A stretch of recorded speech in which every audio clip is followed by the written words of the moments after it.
Picture this. I want to support climate change because I'm a skier. If the temperature of the globe is at a state where snow can't fall, then I can't ski. I care because I'm affected. If I wasn't directly affected, I would pass it up just like the next man. But I choose to believe scientists because it reflects my passions and my interests. Now further picture this. I'm a man with an office job who only cares if the bills are paid and if my car can drive me to work. I have no reason to believe climate change is worth fighting for because it doesn't affect me at all. Politicians and scientists could say that I need to go electric or support climate change initiatives. But in truth, I have no need to believe them. I wouldn't be affected by a temperature rise or if the Great Barrier Reef dies. I still work in the same office with the same air conditioning and the same lack of money to get to the places people dream about. This man may ask, why believe in something if it doesn't affect anything I do? The question is, why would he choose to not believe professionals and those that tell him the truth? Why would he choose to believe someone close to him who may think the same as him? My name is Reuben, and I'm the person in that first story. And I've identified the core issue that runs deep through politics and argument, right down to where you sit on the train or at the football.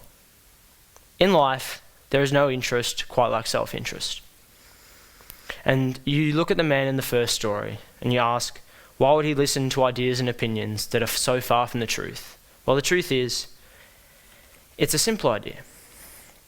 He wants his own views reflected back to him.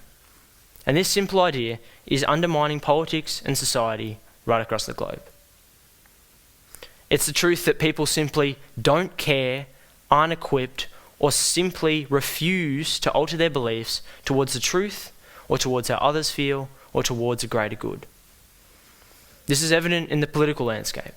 The Liberal Party will always disagree with the Labor Party, and vice versa. That's why we need these independents and members from parties like the Greens to be injected and shake up the chamber. I see this every day. For example, I have two friends that are constantly arguing. One's a sports enthusiast who does not care or could not care to learn about the theatre side of the world. And the other is a theatre person.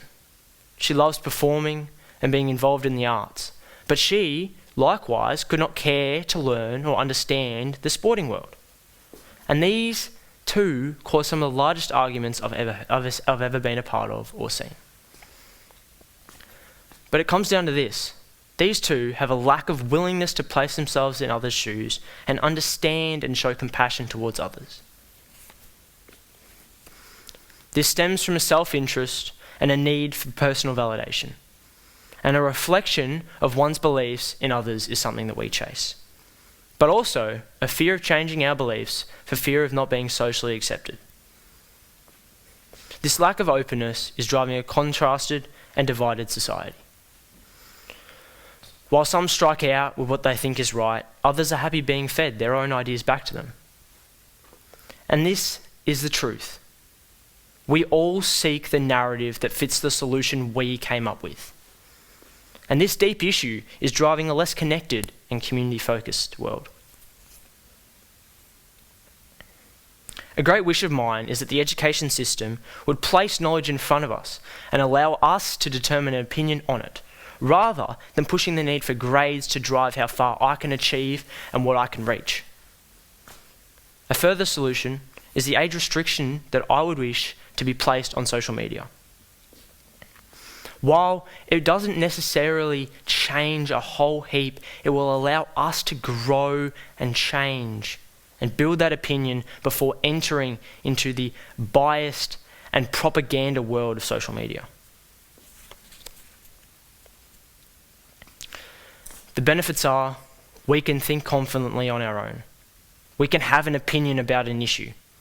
We can be more compassionate for others and have an opinion that is overall for the greater good, rather than running on bias and self-interest.